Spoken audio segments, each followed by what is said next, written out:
Le couscous devient vraiment un plat populaire en France au XXe siècle, après l'indépendance de l'Algérie et l'exode des Pieds Noirs en 1962.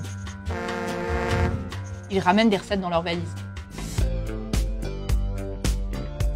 Aujourd'hui, on parle gastronomie. Lin Lan nous dessine l'un des plats préférés des Français, qui vient d'ailleurs de faire son entrée au patrimoine immatériel de l'UNESCO. Il y rejoint donc le tango, le théâtre d'ombre chinoise ou encore la pizza napolitaine. Ce plat, c'est le couscous. Exactement, Jamy, c'est le couscous. Il est entré au patrimoine immatériel de l'UNESCO en décembre de l'année dernière. 4 pays ont porté ce dossier. Le Maroc, la Tunisie, la Mauritanie et l'Algérie. À la base, chacun se disputait la paternité du couscous. Mais ils sont enfin parvenus à un accord sur l'origine du plat.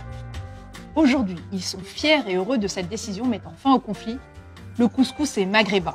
Un point, c'est tout. Et il permet surtout de réunir tout le monde autour d'un bon plat. Alors, voici son incroyable épopée. Le couscous, c'est d'abord un nom qui viendrait du berbère « seksou », qui signifie semoule de blé.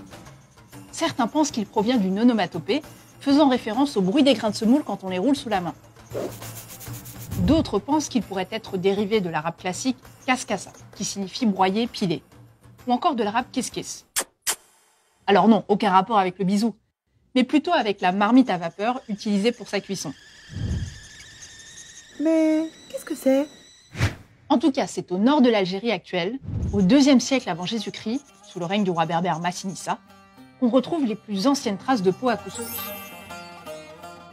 Le couscous traverse discrètement la Méditerranée. On le retrouve dans la littérature française. Rabelais ou encore Alexandre Dumas faisaient référence à ce fameux plat. Ce dernier l'appelait Coussou coussou. En 1929, on retrouve sa recette dans le grand livre de la cuisine du chef Prosper Montagné et de Prosper Salle. En 1940, dans le manuel du cuisinier militaire. L'auteur indique que même mangé en grande quantité, ce plat laisse le soldat frais et dispo. J'ai bien mangé. Je suis d'attaque pour ma journée. C'est pas tombé dans l'oreille d'une sourde. Le couscous devient vraiment un plat populaire en France au XXe siècle, après l'indépendance de l'Algérie et l'exode des Pieds Noirs en 1962. Ils ramènent des recettes dans leurs valises. Et il n'y a pas un couscous. Il en existe autant qu'il existe de régions au Maghreb. Au poulet, à l'agneau ou au bœuf. À Alger, on le parfume à la fleur d'oranger. Et au Maroc, on y ajoutera cannelle, raisins secs et miel. Pas mal. Mais surtout Jamy.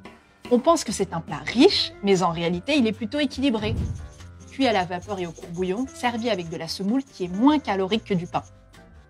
100 g de semoule cuite apporte 169 kcal, contre 258 pour la même quantité de pain blanc type baguette. C'est dingue, non ? En plus, il est accompagné de légumes, donc riche en fibres. Il respecte même les saisons. Petits pois et fèves en été, carottes et navets en hiver.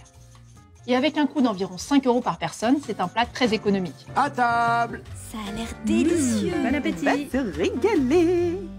Donc un plat écolo, bon pour la santé et pour le portefeuille, qui est par-dessus tout délicieux. Que demander de plus ?